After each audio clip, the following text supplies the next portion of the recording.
آپ چاہے عمر کے کسی بھی حصے میں ہوں، بچپن کی یادیں ہمیشہ آپ کے ساتھ رہتی ہیں۔ میرا بھی کچھ یہی حال ہے۔ میرے بچپن کی یادیں اس لحاظ سے منفرد ہیں کیونکہ ان میں دہلی کی گلیوں کی رمق نظر آتی ہے۔ مجھے بچپن سے اردو سے شغف تھا، اسی لیے جانتی تھی کہ دہلی میں کیسے کیسے نابغہ روزگار موجود ہیں۔ دہلی میں میرے آبائی گھر کے صحن سے جامع مسجد کے مینار نظر آتے تھے تو گھر کی چھت سے پرانی دہلی کی گلیوں کا نظارہ ملتا تھا۔ ہر تہوار کے اپنے ہی رنگ ہوتے تھے، کبھی ہم ہولی کھیلتے تھے تو کبھی عید مناتے تھے۔ رمضان کے روزوں کا بھی اپنا ہی لطف تھا۔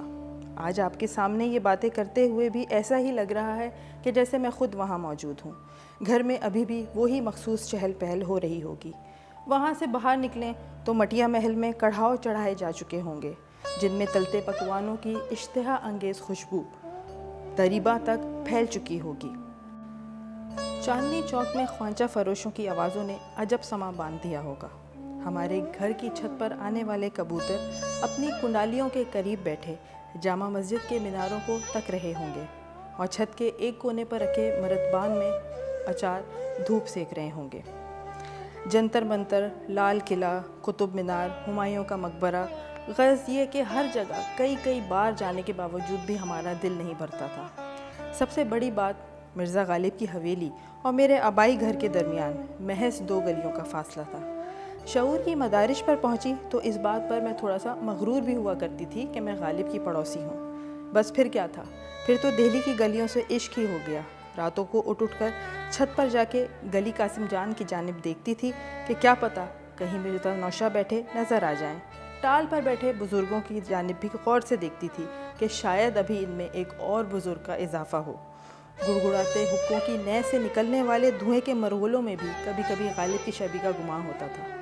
لیکن اب صرف ایک ہی بات دامن گیر رہتی ہے، کیا کبھی میں پھر دلی کی ان گلیوں میں جا سکوں گی؟ آخر میں اپنی ایک آزاد نظم کہنا چاہوں گی، چلو پھر ڈھونڈ لائیں ہم اسی معصوم بچپن کو کہ جب سرکتی ریل کی سیٹی بتاتی تھی، چلو اترو اٹاری آتا ہے اب تم کمر کس لو، اٹیچی کیس کی پیٹی کو باندھو اور ذرا ہنس لو کہ اب تم لانگنے والے ہو بارڈر کی وہی سیما کہ جس کے بعد ہریاول ہی ہریاول نظر آئے۔ کوئی مٹیار کلسی کو اٹھائے چلتی دکھائی دے، کوئی سردار لامبی کیش سنورتا دکھائی دے۔